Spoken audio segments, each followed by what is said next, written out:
दिला आहे अध्यक्ष महोदय। पहिला भाग चंद्रपूर जिल्ह्यातील 8 महिन्यापासून अध्यक्ष महोदय हे कंत्राटी हे आहेत काम करणारी मंडळी अध्यक्ष महोदय जलजीवन मिशन मध्ये स्वच्छ भारत अभियानामध्ये 8 महिन्यापासून अध्यक्ष महोदय ही सामान्य गरीब कुटुंबातील पोरं 8 महिन्यापासून त्यांना वेतन नाही।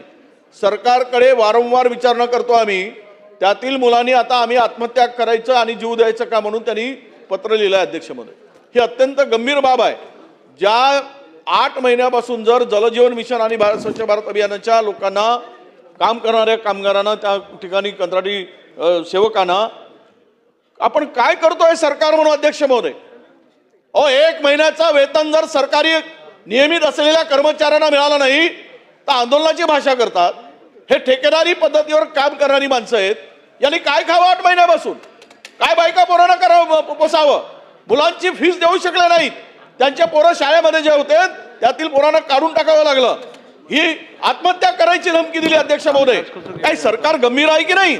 काम करून घेतात फुकट करून आणि 8-8 महिने त्यांना पगार देत नाही।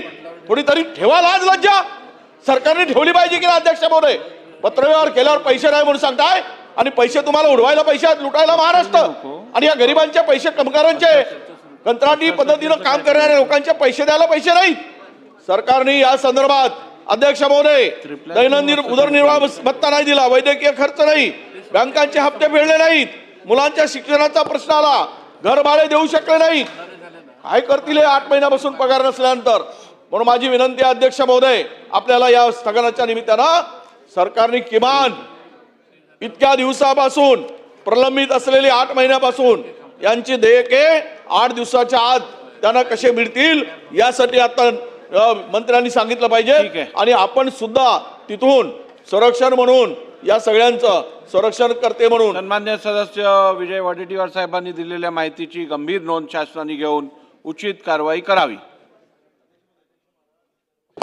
अध्यक्ष